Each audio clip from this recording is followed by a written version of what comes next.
Already আমি দুটা সাংবাদিক সম্মেলনে বলেছিলাম বিচারের এবং তদন্তের সময় কমিয়ে দেওয়া হচ্ছে। এর বাইরে যে গুরুত্বপূর্ণ যেই ব্যাপারে নীতিগত সম্মতি উপদেষ্টা পরিষদ জ্ঞাপন করেছে সেটা আপনাদের জানাচ্ছি। একটা হচ্ছে শুধু শিশু ধর্ষণ মামলার আলাদাভাবে বিচার করার জন্য, শিশু ধর্ষণের মামলার বিচার করার জন্য বিশেষ ট্রাইব্যুনাল স্থাপনের বিধান রাখা হয়েছে। এটা সবাই নীতিগতভাবে সম্মত হয়েছে।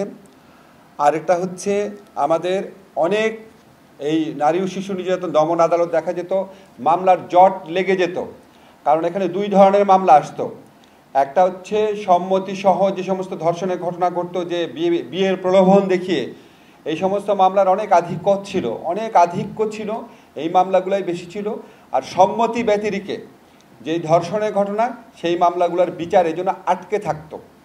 সেই জন্য আমরা এই আইনের মধ্যে বিধান করেছি, বিয়ের প্রলোভন দেখিয়ে সম্মতি নিয়ে, প্রতারণামূলকভাবে হোক বা বিয়ের প্রলোভন নিয়ে হোক, সম্মতিক্রমে যেই ধর্ষণের ঘটনাগুলোর বিচার, সেটা একটা আলাদা অপরাধ।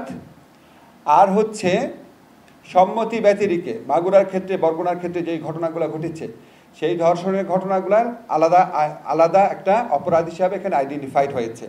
এবং দ্বিতীয় শ্রেণীর যে অপরাধ বললাম, সম্মতি ব্যতিরেকে যে ধর্ষণ, সেটার ক্ষেত্রে বিচার এবং তদন্তের সময় কমানো হয়েছে। আমরা এটার উপর সর্বোচ্চ গুরুত্ব দিচ্ছি। এছাড়া আমরা ধর্ষণের মামলার ক্ষেত্রে কিছু ডেফিনেশন এনেছি। ধর্ষণের মামলার ডেফিনেশন পরিবর্তন করে শুধু পুরুষ কর্তৃক না, যে কোনো ব্যক্তি কর্তৃক ধর্ষণকে শাস্তিযোগ্য করা হচ্ছে। এছাড়া ধর্ষণের সংজ্ঞাটাকে ওয়াইড করা হয়েছে, বলাৎকারকে এর মধ্যে ইনক্লুড করা হয়েছে। যে কোনো, আমি খুব বিশদ বর্ণনা যাচ্ছি না, আপনাদেরকে শুধু বলতে চাচ্ছি, বিএনডব্লিউএল এর মামলাতে যে ডেফিনেশনটা ছিল সেটার অনেকাংশ এখানে আনা হয়েছে। শুধুমাত্র প্রকৃত মানে পেনিট্রেশন না, যদি অন্য কোনো বস্তু ব্যবহার করা হয় বা আপনার বায়ুপথে বা যে কোনোভাবে যদি ধর্ষণ করা হয়, সেটাও আমরা ধর্ষণের শাস্তির আওতায় আনছি।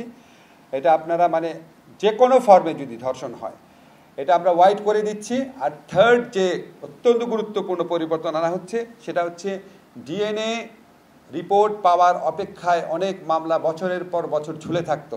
তো আমরা এই আইনে বিধান করেছি, ডিএনএর রিপোর্ট ছাড়াই আদালত যদি মনে করে মেডিকেল সার্টিফিকেট এবং পারিপার্শ্বিক সাক্ষ্যের ভিত্তিতে বিচার সম্ভব, তাহলে আদালত ডিএনএ সার্টিফিকেট ছাড়াই মামলা দ্রুত বিচার করার জন্য মেডিকেল সার্টিফিকেট এবং পারিপার্শ্বিক সাক্ষ্যের ভিত্তিতে বিচার করবে।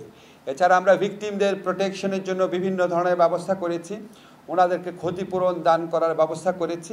এবং ধর্ষণকালে বা ধর্ষণের উদ্দেশ্যে, ধর্ষণ করতে যদি ব্যর্থ হয়, ধর্ষণকালে বা ধর্ষণ করার উদ্দেশ্যে যদি কোনো রকম জখম করা হয়, গুরুতর জখম বা সাধারণ জখম, সেটাকেও আমরা কঠোর শাস্তির ব্যবস্থা করেছি।